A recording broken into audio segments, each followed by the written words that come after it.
Well, hello everybody, and welcome back to a new episode of That's a Wrap. My name is Anthony Gentry, and I'm very glad to be back. It's been a while. Yeah. My last episode that I did was either very beginning of December or end of November. It was the Wish and Hunger Games double review, and I said I'll be back next week with Napoleon, and I was not. Yeah, a lot of things came up. I made my own short film. Go check it out, called Last Call if you want to see it. And then things just kept getting in the way.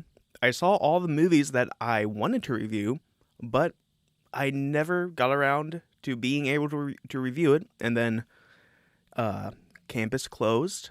If you don't know, I am an NKU student, and I use their studio to record my podcast. And with them being closed, I could not record anything. I'm hoping to change that soon, maybe. Who knows? I want to get my own setup at home since it's only me now, and maybe even do some other content. Who knows? But yeah, it's been a while. I'm very glad to be back for this returning episode, the beginning of season, what is it, 6? Yeah, I think it's season 6. Yeah, season 6.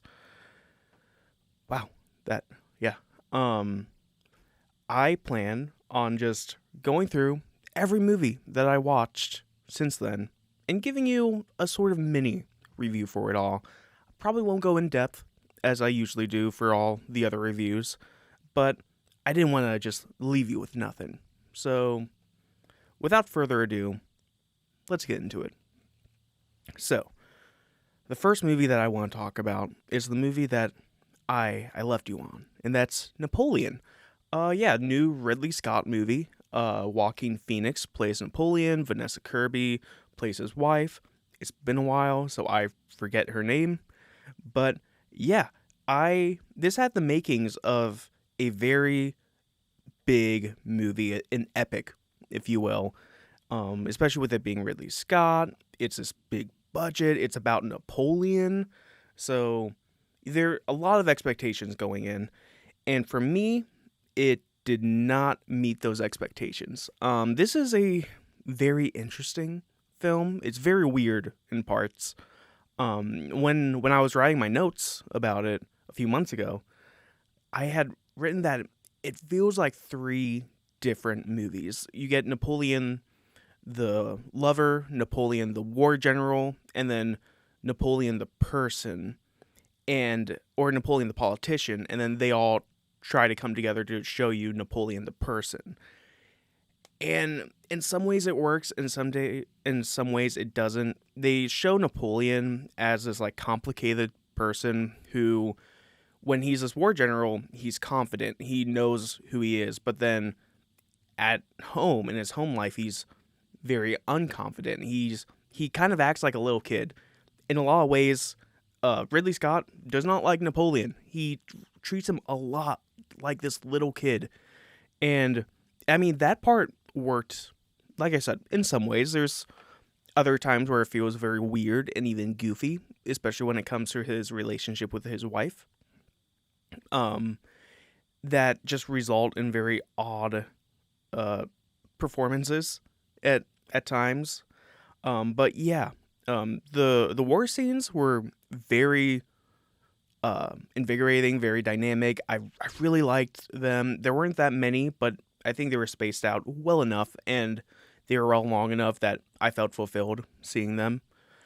But everything else in it, it just felt so staggered that it didn't feel like a complete movie. It also just kept jumping around everywhere and didn't give a whole lot of information, which makes me feel like there is a longer director's cut that will be coming out. That's about, I think, an hour and a half longer.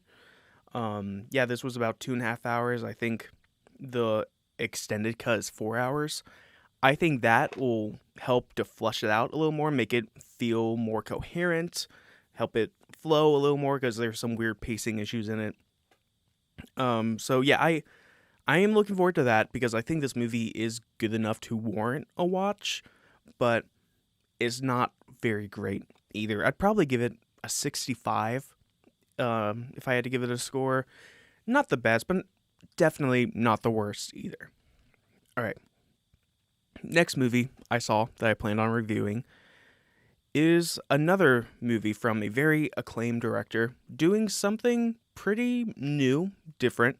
It's called Silent Night. This is a John Woo film um, with no dialogue, hence the Silent Night. Is about a man on Christmas Eve. He loses his daughter, and 1 year later, to the day, he goes out and gets revenge. And the trailers hype this up as a John Wick style. Oh man, John Woo is going out with his signature action that you see in things like Face Off, and the second Mission Impossible film. And that's really not what this movie is. The movie, for the first hour, and it's a 90-minute film, is a character study on this man who lost his child and where does that leave him? How does that affect him and his relationship? And it's very interesting. I was not expecting that. It's very slow paced.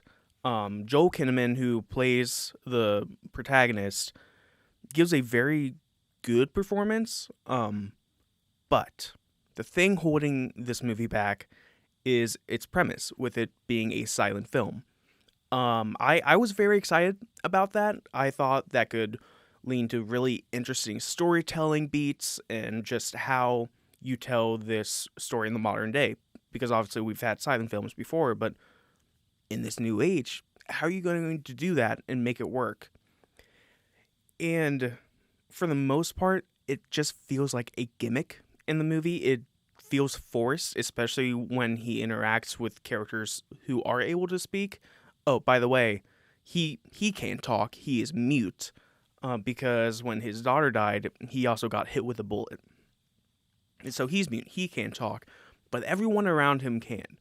And so it makes it feel a little awkward, a little stilted at times when there's just no dialogue. So yeah, it's very disappointing. The action, however, when it really ramps up in that last half hour, it goes. It starts and it doesn't stop. It reminded me a lot of Home Alone in that way, where the thing that is kind of most memorable about the movie comes at the very end. But yeah, the movie it's okay. It's not the best. I probably wouldn't watch it again. I might watch the last 30 minutes. It just felt like they had so much potential and they just wasted it. Just wasted potential. And yeah, if I had to score it, I'd probably go maybe a 55, 58 maybe, on the higher end of that. Well, yeah, I mean, I would say go watch it, see for yourself, because I feel like I am on the lower end than most people are. I just had really high hopes for what this premise could be, especially with John Woo directing, and it let me down. Not on the action front, though. There's one specific sequence that's all one shot. Very well done. I love a good one-shot sequence. But yeah, that was Silent Night. Let's move on to another film that I really enjoyed. I won't bury the lead with this one. Godzilla -1. Man, this film is great. I loved this movie.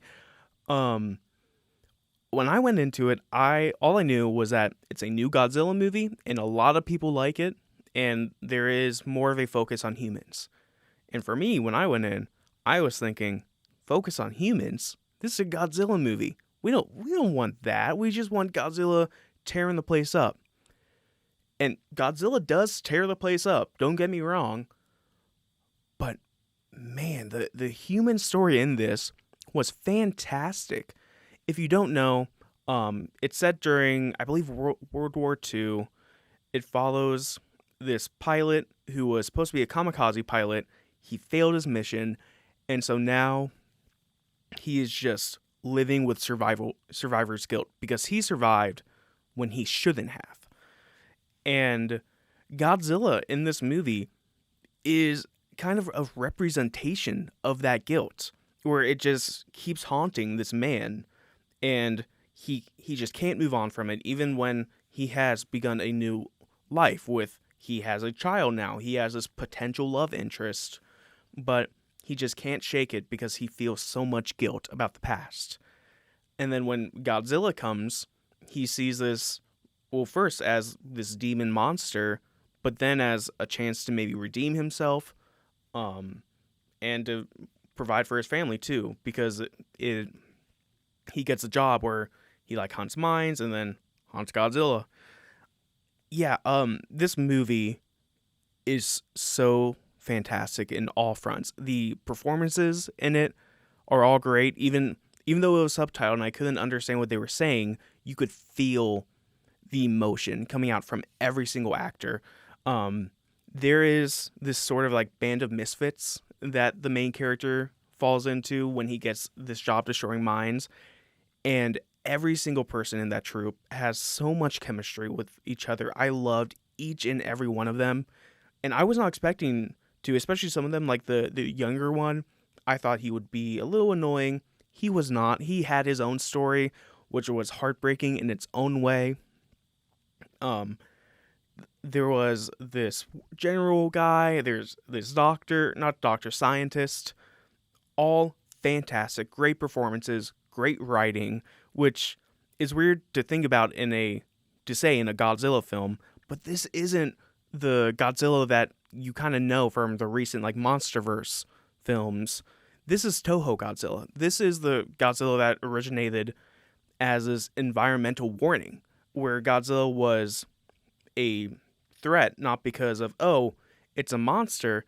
It was a metaphor for destroying the environment and war. And hey, you did this to yourselves, guys. And they brought that back in such a unique and new way. To be fair, I have not seen the original Godzilla film, or really any of the original movies. I've really only seen the MonsterVerse films. So if I'm wrong, forgive me. But this just felt so fresh, and you feel the absolute dread whenever Godzilla comes in. He is a force to be reckoned with in this. He's not some monster that, oh, he's really good, or we need to trust him because he's actually going to fight a bigger threat. No, he is the threat, and we need to find a way to take him down. And yeah, the way they showcase it with hardly ever like seeing Godzilla in his full stature, especially in the beginning, you just see glimpses of him. You might only see a leg or an arm, and that just adds to the scale of him. And then even when you do see his full figure, they do it in such unique ways. And yeah, I cannot gush about this movie enough. I loved it. I'd probably give it like a 95 out of 100. There was a few things here and there, especially at the end. There was this kind of twist, I'd say, that I saw coming. And so that didn't really work for me. But other than that, those just feel like nitpicks. This movie is fantastic. Please go see it. It's still in theaters, so why not? Go see it. I saw it in IMAX. I don't know if it's still in IMAX anymore, but it's worth going out and seeing. All right, next movie, The Boy and the Heron. I was really looking forward to this movie. I have not seen many Studio Ghibli films, but this one, especially like with the cast and just the animation style, it looked very interesting to me. And so I went in with high hopes. Full disclaimer, I saw the Japanese dub, or I guess it wasn't a dub, but I saw the sub version with the English subtitles. And I think that might not have been a great idea, because I was really confused when watching this film. I got the gist of it. I got what it was doing, but I think because I had to go back and forth from seeing what's on the screen to seeing what the characters were saying, I might have missed some of the subtext in it, some of the deeper themes of it. But putting that aside, I still really enjoyed this movie. Like I said, the animation is beautiful. Like every frame of this film, you can tell was poured with love, and it just comes through.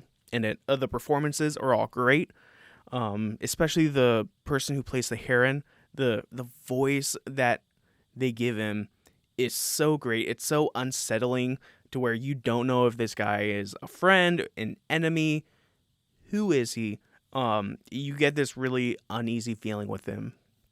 The story itself, like I said, I was a little confused, but what I got out of it was this kid who his mother's died, and now he's going to this place where this heron has told him, "Hey, your mother is actually alive, and you can go save her if you go to this place."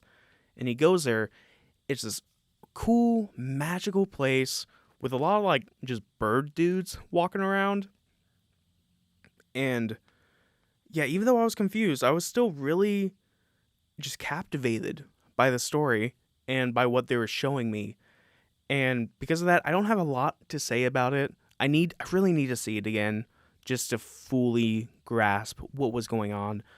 I'd probably give it at this point maybe a 73. Great film.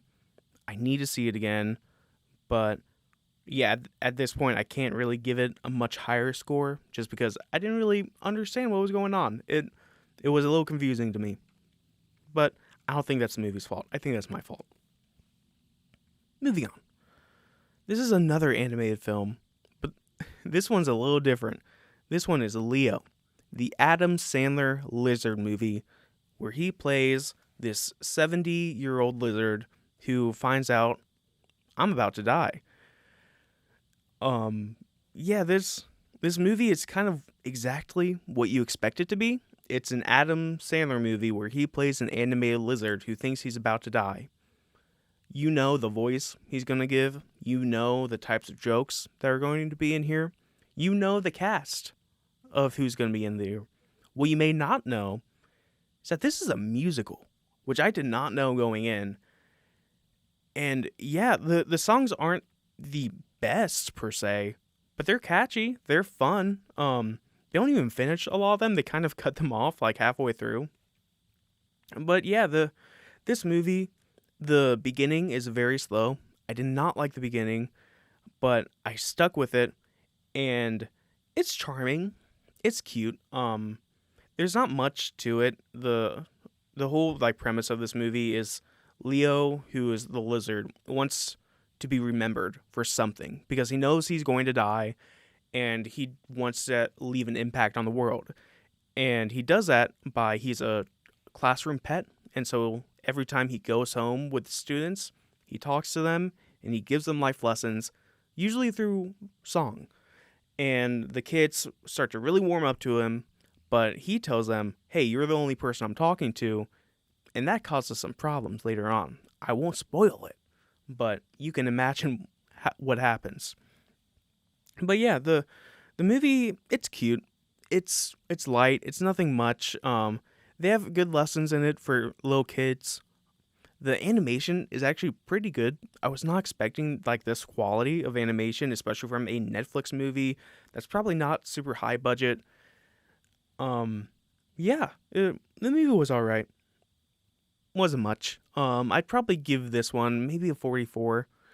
It wasn't great, but I mean, I didn't hate myself watching it. That's a plus. So yeah, moving on. Let's get into a Wonka, another musical movie. There are a lot of musicals this past year, and studios did not want to tell people that there were musicals. It's a little weird. Anyway, moving on. So yes, this is the Willy Wonka origin movie, and if you listened to previous episodes, especially our top 10 most anticipated movies of 2023, you'll know this was my number 10 anticipated movie. I was looking forward to this, and mainly because the director is Paul King, who directed the Paddington films, which I absolutely adore. So yeah, I was looking forward to this. Some of the trailers I liked. I thought Timothée Chalamet might be doing a little much with it, but I put that aside. I went in, and you know what? I love this movie. This movie was great. The songs in it are not the typical like Broadway songs that you'd expect. They're not poppy. They're kind of old school, which I think really fits with it, especially because it's kind of set in the past. But they're all catchy, they're fun, some of them are sweet, some of them are just fun to listen to. The performances, Timothy Chalamet actually gives a really great performance in this. He plays Whimsy very well, except for one scene, which is the scene that I saw in the trailer. That it felt like he was doing a little much. It felt like it might have been the very first scene that they filmed, which would explain a lot. But other than that, he is a great Willy Wonka. Um, he has this compatriot named Noodle, who is a little girl, and usually if you put a kid in a movie, I get a little worried because sometimes their performances aren't the best. But in this case, she had a really good performance. I really liked Noodle in this movie. The villains in this are all super fun. There's a lot of villains in this movie, but the way they play them all, it's kind of cartoonish, but it fits the world they're going in. Um, yeah, I really enjoyed this film. It's very whimsical. It's very charming. You just feel good when you watch it.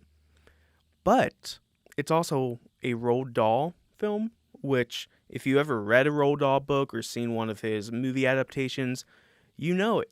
It can get dark sometimes, and this movie kind of does have some dark undertones. One of the main premises is that Wonka is trapped under this very strict contract because he didn't read the fine print, and he is just working as a slave, basically, just in a washroom, and he can't escape for like 20 years, I think they say, which is insane. But the way they play with it, they make it fun. Yeah, I really enjoyed this movie. It's not the best movie around. There's obvious problems with it. Some of the writing, some of the jokes don't hit, but the jokes that do hit hard. The Oompa Loompa, played by Hugh Grant, is so funny. He's not in it as much as I thought he'd be, but when he comes in, he just steals the scene and then heads out, and it's great. I loved it. Yeah, I'd probably give this maybe an 83. I really enjoyed this movie. Really recommend you going out and seeing it because it's just a whole lot of fun. I know the Christmas holiday season is over, but it's a really great just holiday movie to go out to the theater and see, just because it's good vibes. It's really good vibes. I really enjoyed it. Yeah. Let's move on. I got two more movies to talk about. The next movie is a very controversial movie, I'd say. It's a lot of people, you either love it or you hate it, and let's see where I run into it. That's Saltburn. This is, I believe, the second movie directed and written by Emerald Fennell. It follows this young man going to college in 2006, going into 2007. He is a more lower class, and he meets his classmate who comes from a very rich family. And over the summer, he invites him to come stay with him. And over the course of that summer, a lot of things happen that I don't really want to get into, but yeah, it's hard to talk about this without spoiling much of it, but that's the gist. I enjoyed this movie. I wouldn't say I hated it. I wouldn't say I loved it either. The very beginning of it, maybe the first 30 minutes to an hour, I really enjoyed. I thought, man, this movie is really great. I really like the writing. I really like Barry Keoghan's performance, even Jacob Elordi's performance too. And the direction is really stylish. It really fits what's going on. But then as it keeps going, the writing kind of stumbles a bit. Where they go with it, I just saw coming from a mile away, to the point where at the end it's this big twist ending, and I thought it wasn't a twist. I thought it was just obvious from the start, but apparently it was a twist, which is why I'm not talking about it right now, or else I'd say it. But Yeah, the this movie is just a mixed bag for me because overall it was a good movie. The production design is very great. A lot of it takes place at this very grand house um owned by wealthy people, and it feels like it's owned by wealthy people. You just get very long corridors, huge rooms, but the movie struggles a bit when it just feels like it's trying to be shocking just to be shocking, especially one grave scene which was improvised by Barry Keoghan. That scene, it's shocking, but it doesn't feel right to the character, especially when you get to the end and you realize what the character's motivations have been on all along. This movie has a lot of themes about obsession and the rich versus the poor. A lot of like eat the rich vibes to it, which for the most part work. But like I said, once you get to the end, it feels very heavy handed to the point where it feels like the movie thinks it's smarter than the audience, which you never want to do. And it suffers because of that. The direction, like I said, is very good all the way through. You can tell that Emerald Fennell knows where to place the camera and what to tell her actors because every every shot of this film, all the performances are all just top notch. They're all great. It's just the substance of it I felt was a little lacking.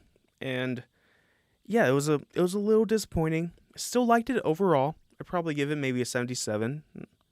So still a very good score. I was just hoping for a much better movie. All right. The last movie that I have to talk about is a movie that came out pretty recently. I just saw this past weekend, and that's The Iron Claw. For those of you who don't know, this is a movie about the Von Erich family, who were a family of wrestlers in the 1980s who had this kind of family curse about them. There would always be these weird occurrences that happened with them, and there were freak accidents, other things that happened, and it was just a very weird time, especially for them and their family, and it made it feel like their family was actually cursed.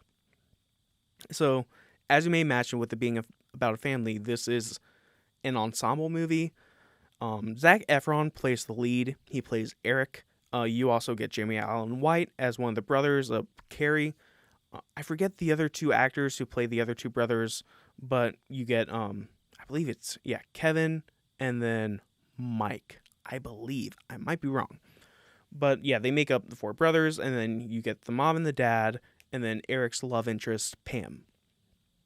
And I just want to start off with Zac Efron because even though it is an ensemble piece, he is definitely the lead of this film. He narrates it. He is kind of the driving force behind this. And that's partly because he is the oldest in the family, second oldest if which will be explained in the film. But as far as the living brothers, he is the oldest. And because of that, I'll skip that.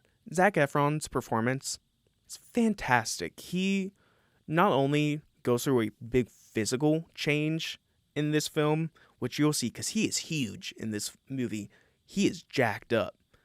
But also, this is a different type of performance that I've ever seen from him. It's not High School Musical.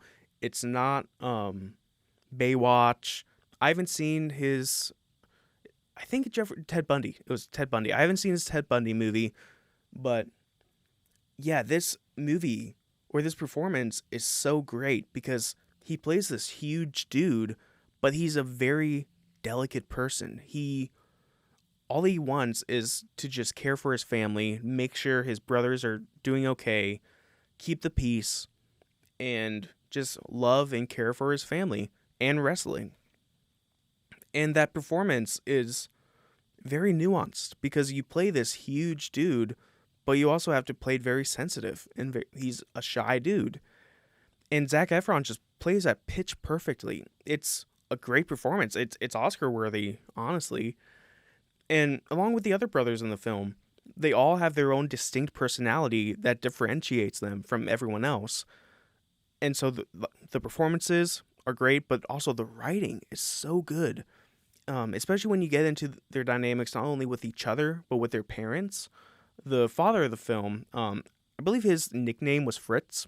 He was a also a wrestler, and he plays a very complicated role of this person who loves his sons but loves wrestling even more, to the point where he will diminish his sons, whether it's their character or their interests or just who they are, for his interest in wrestling. He doesn't really care who they are or what they want to do in their lives. He just cares that they are wrestling because he wants that world heavyweight champion belt in his home.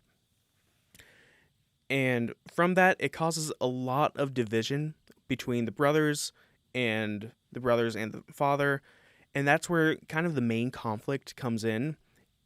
It's it's a movie about wrestling, but it's a movie just about this family and how they live.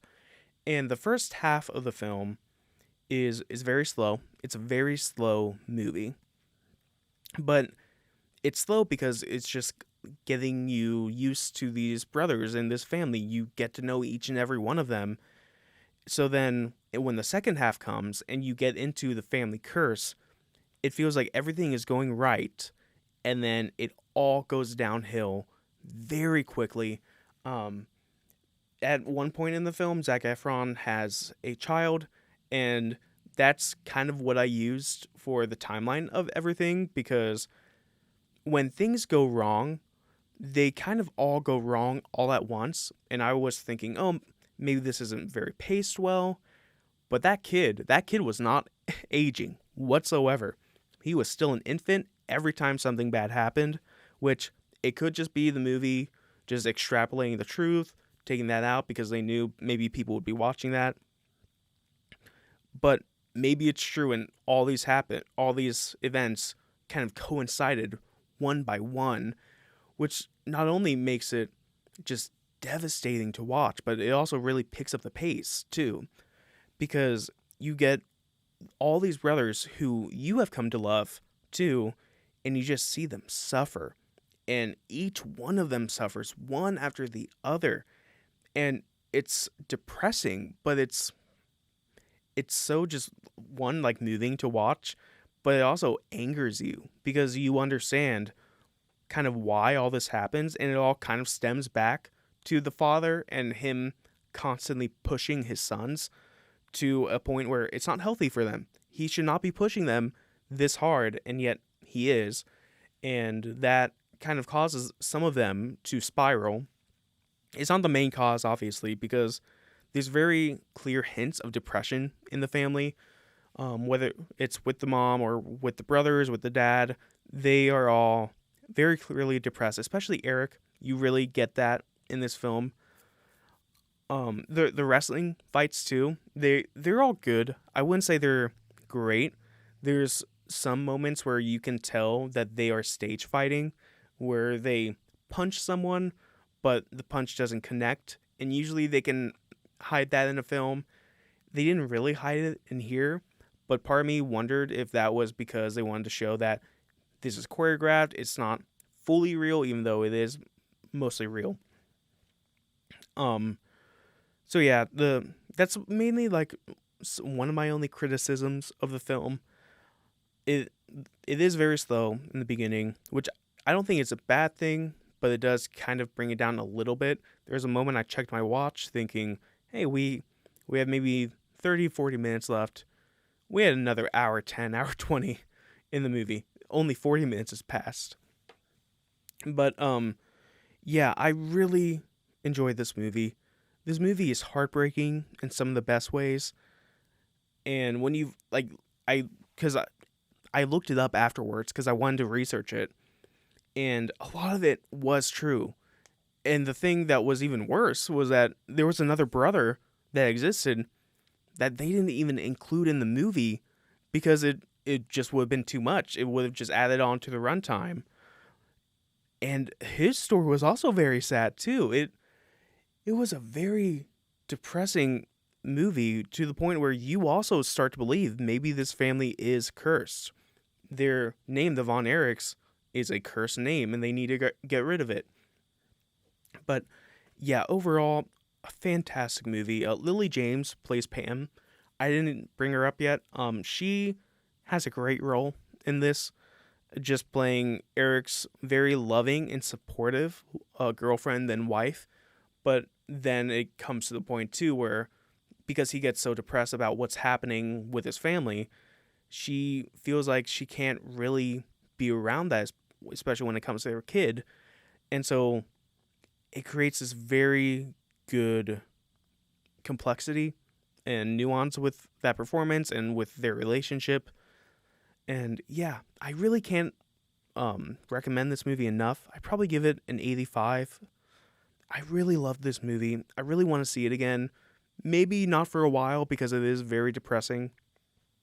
Um, yeah, there are moments of levity. You kind of need that with a movie like this. And oh yeah, shout out to the directing too. This director, like I said with Emerald Fennell, really knows where to place the camera.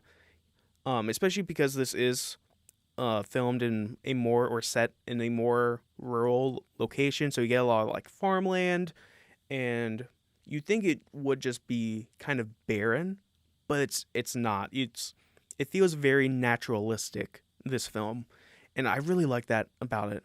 Um, yeah, those are all my films I have talked about. It's a lot of movies that I really wanted to talk about on this podcast, but I did not get a chance to. Next episode, I will not say next week because I might be recording that next up, is the top 10 movies of 2023 and my top 10 most anticipated of 2024. I'm really looking forward to that because I have some really cool lists that I'm very excited to share. And yeah, I hope you enjoyed this episode. Uh, I ran through a lot of movies pretty quickly. I didn't plan it out, so this was all just off the cuff. You could probably tell with all the ums and uhs, but yeah, if you would like more of this, you can follow me at That's a Wrap NCR on Instagram. You can watch the video version on YouTube. If you're already watching on YouTube, thank you so much. Leave a like, subscribe if you'd like, leave a comment. Have you seen any of these films? Did you like any of these films? Did you dislike them? Did you agree, disagree with me? Let me know.